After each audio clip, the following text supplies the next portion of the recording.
parti pour Tony Moulet. Et 5 mètres d'avancée, terminé. Victoire sur ces terres.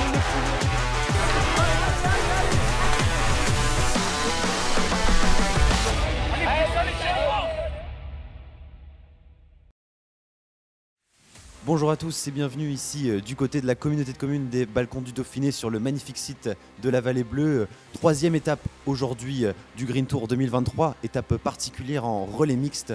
Aujourd'hui nous accueillons Florent, notre animateur.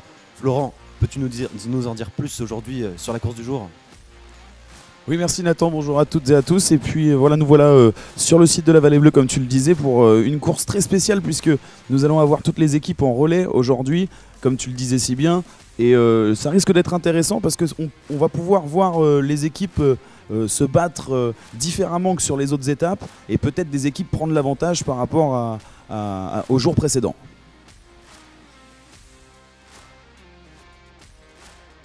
Il fallait l'oser, on l'a fait, hein, relancer le Green Tour sur les formats à la mode actuellement, en fait ce qui avait été créé par le France Iron Tour il y a 30 ans et qui revient aujourd'hui avec 5 belles journées de spectacle.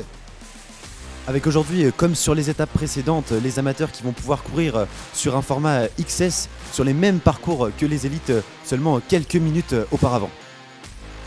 Oui voilà Nathan, c'est super intéressant ce genre de format puisque nous allons pouvoir voir des amateurs complets s'initier au triathlon. C'est la longueur parfaite pour des personnes qui n'ont jamais fait de triathlon. Et puis nous aurons aussi toutes les entreprises et les partenaires de notre tour Fit Days MGEN et également Green Tour qui seront présentes avec notamment la MGEN qui est représentée par pas mal de groupes de différentes régions, la CNR, Ergalis et j'en oublie, mais voilà, pas mal d'entreprises qui vont concourir en relais sur format XS. Ça risque d'être très intéressant aussi de suivre cette étape et ces entreprises qui courent ensemble aujourd'hui. Je disputais mon 4e triathlon avec la MGN pour les Fit Days. L'eau était agréable. Après le vélo, le parcours est très bien, pas trop de dénivelé, quelques bosses, juste ce qu'il faut pour faire un petit peu d'écart. Et quant à la course à pied, j'ai croisé quelques collègues. Voilà, moi j'ai passé une bonne après-midi. Je suis très heureux d'avoir participé une nouvelle fois à cette opération que je salue.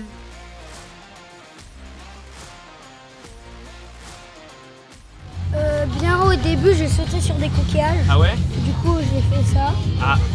Après le vélo, j'ai oublié de changer de vitesse. Du coup, j'étais à 4. Et à la course, c'était bon.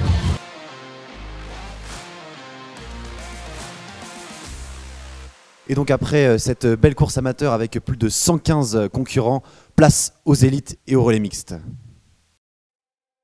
Première étape sur les Balcons du Dauphiné, hein, de 2 jours, 3e étape du Green Tour. Première étape ici, dans ce magnifique cadre au pied du budget avec le relais.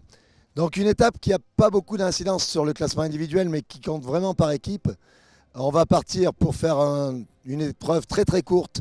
On va partir avec des filles, 9 filles de l'équipe qui vont partir, qui vont faire 180 mètres de natation, 5 km de vélo et 1,5 km de course à pied. Ça va super vite, on passe la ligne d'arrivée, on donne le départ au deuxième de l'équipe, un homme cette fois-ci, et ainsi de suite jusqu'au dernier. Vous voyez que sur les temps individuels, on ne bouge pas beaucoup, sur les temps d'équipe, par contre, il y a beaucoup d'importance. Voilà, c'est parti pour ce relais mixte. Les premières concurrentes à s'élancer sont les femmes. Voilà, 9 femmes qui s'élancent sur ce relais mixte. Elles partent sur 200 mètres de natation, un peu moins de 5 km à vélo avant 1250 mètres de course à pied pour terminer, avant évidemment de redonner le relais au prochain concurrent. Oui voilà, comme tu le dis si bien Nathan, je ne vais pas redire les distances puisque tu viens de le dire, mais par contre ce qu'il y a à souligner c'est que effectivement on est sur un relais mixte comme un peu aux Jeux Olympiques. La seule différence c'est qu'aujourd'hui nous avons 6 personnes par équipe, donc les femmes qui vont partir en premier, suivies de 4 hommes. Et on terminera également une fois par les femmes. Donc 6 relais, enfin 5 relais exactement avec 6 personnes qui vont courir sur cette course qui risque d'être très intense en sprint sur la majorité de la course. Effectivement, course très nerveuse, très explosive aujourd'hui avec des formats très très courts, ultra courts même sur ces distances-là. Donc on va évidemment commencer avec les 6 premières femmes et puis ensuite on va enchaîner avec les hommes.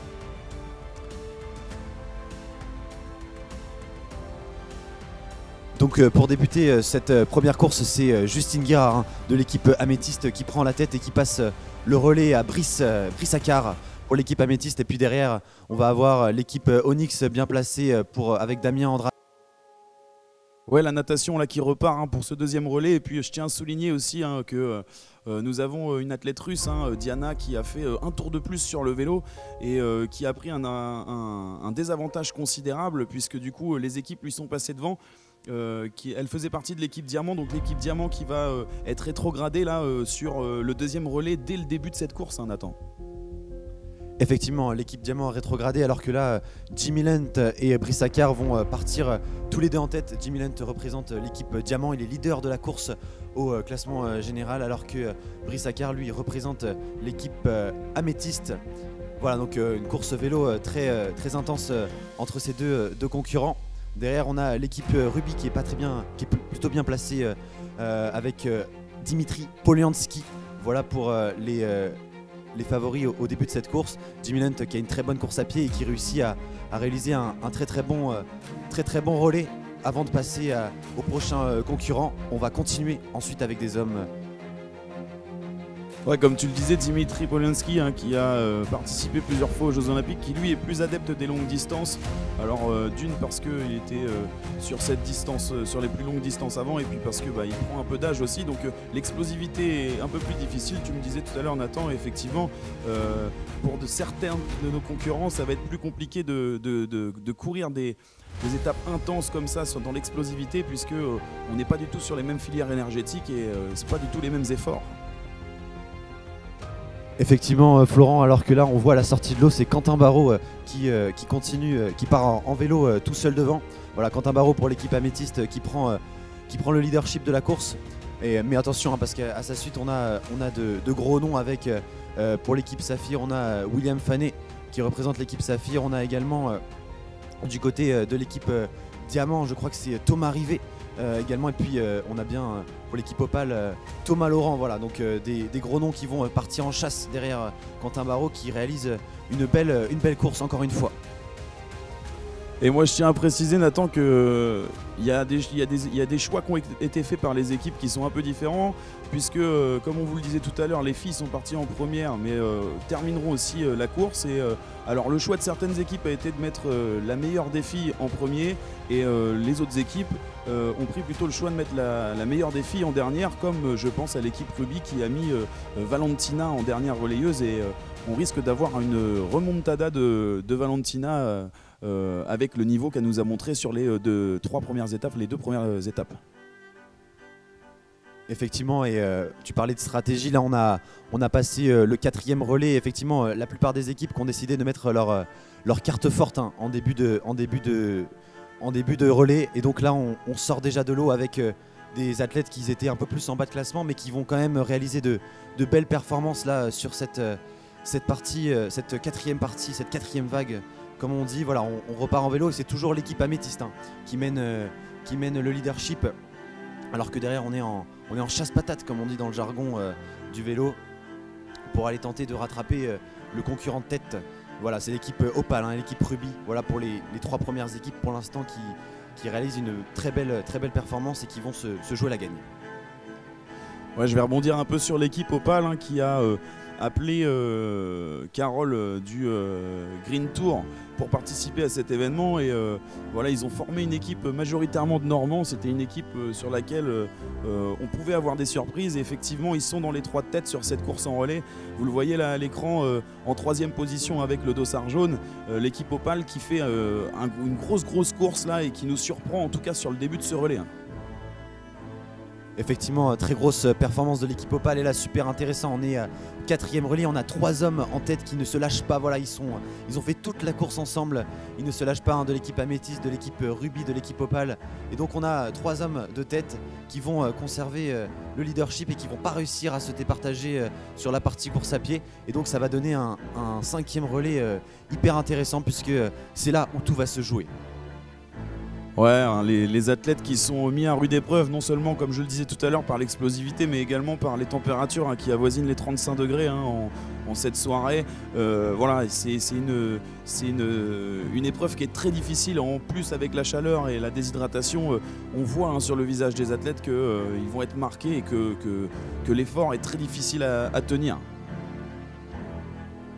Effectivement, hein, chaleur impressionnante ce soir du côté des Balkans du Dauphiné, alors que voilà, on voit les athlètes qui vont se préparer pour la 5e vague.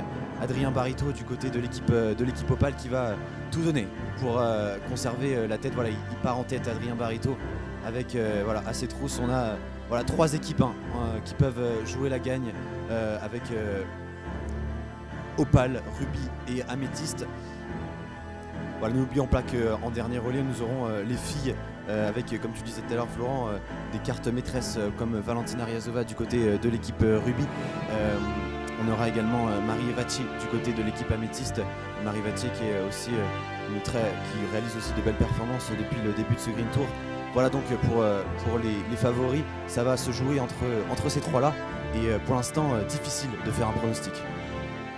Ouais, difficile de faire un pronostic et en plus nous avons vraiment l'équipe Opale hein, qui revient là, vous le voyez bien. Comme tu le disais, hein, les filles vont être déterminantes hein, sur le dernier relais. Valentina qui nous fait un début de Green Tour assez incroyable. On n'arrive pas à savoir dans quel domaine elle est le moins douée puisqu'elle performe dans tous les domaines. Ça risque d'être très intéressant. Mais là j'ai l'impression qu'à l'image on voit l'équipe Rubis hein, qui commence à s'envoler avant même le dernier relais. Avec Grégory Antipov, voilà, il met des jambes, on sent la différence qui est en train de se faire. Vous voyez là sur cette image, on a du mal à distinguer le deuxième en tout cas maintenant. Effectivement, l'équipe Rubis qui désormais prend la tête de course avec Grégory Antipov, hein, notre russe international qui fait une très grosse partie vélo, qui arrive à creuser l'écart sur l'équipe Opale et l'équipe Améthyste. Attention hein, puisque derrière on aura Valentina Riazova, leader jusqu'alors du classement général. Elle a perdu son maillot au profit de Diana Isakova hier, mais elle réalise de très belles performances, notamment en course à pied. Donc voilà, alors qu'on voit à l'image l'équipe Onyx aussi plutôt bien placée avec Thomas Théophili. Voilà, Thomas Théophili très bon aussi sur ce début de Green Tour. L'équipe Diamant hein, qui profite de l'aspiration, qui ont un tour de retard hein, dû au problème au tout début de course avec notre chère amie Diana qui avait loupé un tour. Tandis que là maintenant on voit Grégory Antipov hein, qui crée l'écart avec l'équipe Opale sur la course à pied. Voilà le dernier relais qui va s'effectuer dans quelques instants. Je pense que les filles vont être déterminantes dans ce dernier relais. Est-ce qu'il y a vraiment quelque chose à jouer? Je pense, un podium à jouer en tout cas, notamment pour les Opales, mais les Rubis, ça y est, commencent à bien s'envoler. Et avec le relais et Valentina en dernière, ça risque d'être compliqué pour les autres de revenir sur les Rubis.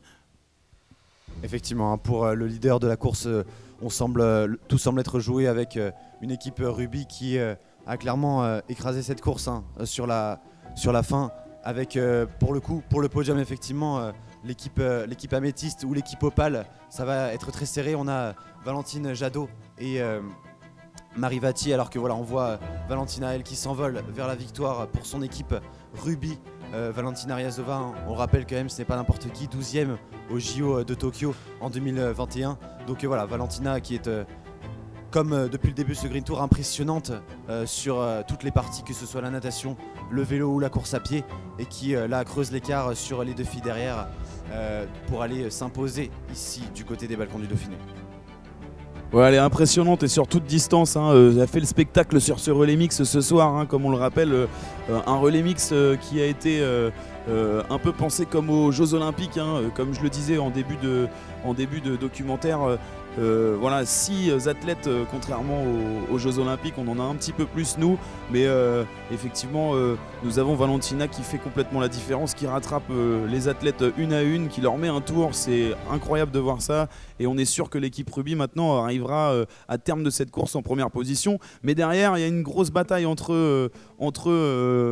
les Opales et les Améthystes, c'est ça ? Effectivement, une grosse bataille derrière entre Valentine Jadot et Marie Vatier. pour la deuxième place, hein, pour le podium tout simplement, pour aller jouer le podium, alors qu'effectivement Valentine Jadot avait été toute seule en vélo, mais Marie Vattier, on lui connaît ses talents en course à pied, la sociétaire du Poissy Triathlon qui a un gros niveau en course à pied et qui va peut-être pouvoir aller venir jouer les troubles fêtes et venir prendre la deuxième place pour l'équipe améthyste. Tout va se jouer sur cette dernière partie course à pied, sur ces derniers 1250 mètres. Ouais, alors qu'on voit Valentina hein, sur la dernière partie, donc la course à pied, les 1250 mètres dont tu parlais, et, elle déroule Valentina, elle va arriver maintenant je pense en première position, il n'y a plus de doute, alors qu'on voit ce beau paysage du site de la Vallée Bleue sur les balcons Dauphiné, vous voyez ça, hein, le cadre magnifique sur lequel les athlètes peuvent courir, avec là vous voyez le port actuellement, les images drones prises par nos cadreurs incroyables, et Diana qui arrive, Valentina qui arrive, pardon, je confonds parce que Diana c'est sa compatriote, Valentina qui arrive et qui termine ce parcours de course à pied. Vous voyez la ligne d'arrivée au fond avec les belles images drones ici, la moto ouvreur, elle va forcément gagner avec l'équipe Ruby, va gagner, c'est obligatoire Nathan, je sais pas ce que t'en penses, mais pour moi c'est vraiment les favoris sur ce Green Tour. Effectivement, on en reparlera, mais le classement par équipe qui sera intéressant à regarder, et l'équipe Ruby qui va faire une très belle opération. Elle était déjà ce matin en tête du classement par équipe et donc elle va conforter son avance largement avec cette victoire du côté des balcons du Dauphiné sur cette troisième étape en format relais mixte. Donc voilà, l'équipe Ruby qui va conforter son avance devant l'équipe Diamant sans aucun doute. L'équipe Diamant, très belle équipe également de jeunes, et on surveillera évidemment le podium à l'arrière entre Valentine Jadot et Marie Vattier, alors qu'on voit à l'instant voilà toute l'équipe Ruby qui passe la ligne d'arrivée en vainqueur. Magnifique victoire de l'équipe Ruby qui effectivement sur les relais, sur les 4 premiers relais était au coude à coude avec les autres équipes, mais les 2 derniers relais elle était clairement imbattable. Ah ouais, ils nous ont fait le spectacle, hein, l'équipe Ruby, hein, ils ont été devant avec leur capitaine Emma Ducreux qui est partie en première position. On l'a déjà dit assez souvent, mais Valentina qui ferme extraordinairement bien, et puis les garçons, hein, les 4 garçons qui nous ont fait une course extraordinaire, alors que voilà la deuxième position maintenant, et puis les opales qui vont être gagnés avec Marie Vattier qui arrive en deuxième position pour faire gagner l'équipe Améthyste qui va prendre la deuxième position devant l'équipe Opale. Effectivement, super sprint final, 1h30 de course pour finir au coude à coude dans la dernière ligne droite. C'est quand même beau, et il n'y a que au Green Tour qu'on voit ça. Donc voilà, très belle performance de Marie Vattier qui fait un retour course à pied tonitruant sur les derniers 1250 mètres. Donc voilà, le classement final, on aura effectivement en tête l'équipe Ruby qui s'impose. Yeah, really good. I think we all enjoyed it, smashed it as a team. We're really looking forward to tomorrow as well. So yeah, we're in a good position now. I think we all worked really well as a team and picked the correct order. Super grisant parce que c'était la première fois qu'on faisait un relais mixte, en tout cas pour ma part, je pense que c'est pareil pour tout le monde. La première fille qui partait en premier, super relais de Mégane. Ensuite tous les mecs, on s'est tous battus et on a conservé notre bonne dynamique de course pour ensuite finir avec Valentine qui s'est battue au finish pour accrocher la 3e place. Donc on est très content, surtout qu'on est juste à la bataille avec la 2e place, même si devant c'est encore plus solide. Voilà, mais on est très content parce qu'on a une équipe 100% française avec des écarts de niveau, mais en même temps on a eu aujourd'hui, je trouve, une belle réussite et une belle construction collective pour aller chercher la meilleure performance possible. Donc à titre personnel, je suis hyper content et ça procure vraiment des belles émotions, encore plus que les autres épreuves, je trouve. Donc voilà, c'était génial. Allez, nous revoilà après une courte nuit, et puis aujourd'hui c'est la 4e étape, la distance M, la distance olympique, 1500 mètres de natation, 40 bornes à vélo et 10 km à pied, mon cher Nathan. Effectivement, hier Jimmy Lunt a réussi à conforter son maillot de leader, le maillot MGN vert, tandis que chez les femmes c'est Valentina Ryazova qui réussit à reprendre le maillot de leader sur Diana Isakova. Voilà pour donc les classements, mais évidemment les écarts sont encore très serrés, notamment chez les hommes. On va faire attention aujourd'hui sur cette longue distance aux écarts, tout peut encore basculer.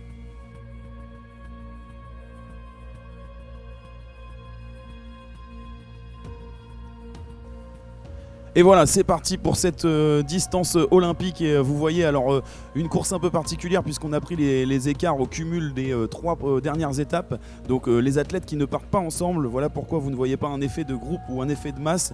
Les premiers, les leaders partent en première position et chaque athlète, en fonction des secondes de retard qu'il a, part au fur et à mesure tout au long de cette course. Et donc évidemment Jimmy Lunt, très bon nageur depuis le début de ce Green Tour, parti en première position, réussit à prendre un gros écart avec 20 secondes repris sur cette partie natation.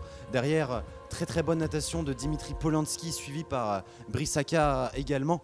Attention, chez les femmes, on a toujours Valentina Ariasova qui réussit à rester en tête. Voilà donc sur la partie vélo, on fera attention à Brice Akar, très bon rouleur, mais également derrière avec des retours possibles. Du côté de nos équipes, notamment Diamant, on a Matteo Vidal, on a également Grigory Antipov qui réalise une très bonne partie natation, alors que là on voit Thomas Teofili ou encore Diana Isakova qui s'élance.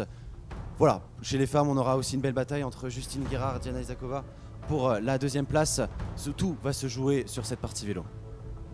Et Diana Isakova qui a peut-être une revanche à prendre par rapport à la course d'hier, là où elle a perdu un tour avec l'équipe. Elle a peut-être envie de donner une victoire à son équipe aujourd'hui et de donner le maximum sur cette distance olympique pour pouvoir réussir à remonter au maximum et perdre le désavantage d'hier avec ce tour en plus en course à pied. Alors que là on voit à l'image Brice Akar qui prend le leadership de la course devant Jimmy Lunt. Il a fait un retour vélo tonitruant, Brice Akar, devant Jimmy Lunt. Derrière on a un beau retour également de Matteo Vidal, le sociétaire de l'équipe Les Sardines Marseille, qui là court pour l'équipe Diamant, alors que du côté de l'équipe Rubis c'est Antipov, le russe, et effectivement Dimitri Polianski qu'on voit à l'image qui réalise une très bonne partie de vélo. Voilà donc rien n'est joué. Brice Akar est pour l'instant en tête du Green Tour 2023 sur cette 4e étape, alors que effectivement Florent va nous parler des féminines dans quelques instants. Oui, et juste avant on va écouter Brice Akar et le résumé de sa course et surtout sur la partie vélo. Petit récap, la fin est longue, c'est une course vraiment difficile, gros soleil, grosse chaleur. En natation, on partait avec les écarts sous forme de rolling start. Il y a Dimitri Polianski qui revient sur moi, on est à 1 minute à peu près de Lund. J'arrive à faire l'effort en vélo et honnêtement j'ai fait un vélo en gestion, j'étais vraiment concentré sur mes watts, j'ai pas trop appuyé dans les montées et j'ai essayé d'être régulier. Et voilà, oui, on va vous parler des femmes maintenant puisque nous avons Valentina qui est maintenant en tête de cette course et bien avancée sur la partie vélo. Elle nous fait un parcours vélo incroyable sur ces 41 km avec 430 ou 440 mètres de dénivelé, je crois. Elle prend la course à elle seule. Elle s'envole, Nathan, je crois, puisque derrière les concurrentes sont assez loin. Effectivement, derrière on a Diana Isakova et Justine Guérard qui étaient partis ensemble après la partie natation. Et donc au niveau de la partie vélo, c'est Justine Guérard qui réussit à prendre l'avantage sur l'athlète russe. Et donc effectivement, on verra pour la dernière partie course. Alors qu'on voit la transition est difficile pour certains, Jimmy qui était notre leader, vous le voyez avec le maillot vert qui souffre de crampes. On se demande même s'il va pouvoir repartir en course à pied et tenir ses 10 km, c'est assez difficile, mais ça y est, il repart. Il repart alors qu'on voit notre cher ami Brice, lui en tête de la course à pied, et Diana, notre fille, notre première féminine, qui dans le calme et la douceur repart sur ses 10 bornes de course à pied. On croirait que tout est facile pour elle, un petit verre pour se rafraîchir et c'est parti. Effectivement, Valentina Ariasova en tête de la course, alors que derrière Justine Guérard, très bon vélo, arrive en 2e position dans la partie de la transition. C'est reparti pour 10 km pour Justine Guérard, alors que Brice Akar, lui, tente de résister au retour derrière tonitruant de Grigory Antipov et Matteo Vidal à l'écran. Mais voilà, Brice Akar qui va réussir à faire une très belle partie course à pied quand même, a bien résisté. Et puis évidemment il avait un très bel écart au sortir de la partie vélo. Et donc il va réussir à garder sa tête. Oui, voilà les filles qui arrivent. Et là on voit Justine Guérard qui arrive et qui a fait une course aussi incroyable. Elle est super bien remontée, Justine, notre française. Bon voilà, un manque d'hydratation sous ces 35 degrés à 10h30 du matin, c'est assez compliqué pour les athlètes en plein soleil. Mais voilà, ils font l'effort tous alors qu'on voit Brice Accart qui arrive maintenant et qui passe épuisé, déshydraté la ligne d'arrivée en vainqueur de ce Green Tour 2023. Voilà, on va l'écouter. Très content et je vois que Justine je crois qu'elle a très bien performé, Quentin finit pas trop loin donc ça devrait bien donner au général, vraiment content de cette épreuve. Chez les femmes donc c'est Valentina Ryazova qui est largement en tête et qui creuse l'écart au cours de la partie course à pied et qui va donc s'imposer sur ce Green Tour 2023 avec une très belle avance sur donc Diana Isakova qui à la faveur de la partie course à pied a réussi à reprendre la française Justine Guérard qui termine en 3e position pour l'équipe améthyste. Eh bien, le bilan, c'est 4 journées de spectacle magnifiques, 3 sites de triathlon incroyables qu'on va pérenniser. Roanne, Vichy et ici dans les balcons du Dauphiné, c'est vraiment des sites magnifiques pour faire du spectacle de triathlon. Un plateau sur les élites qui était quand même homogène en termes de qualité, serré.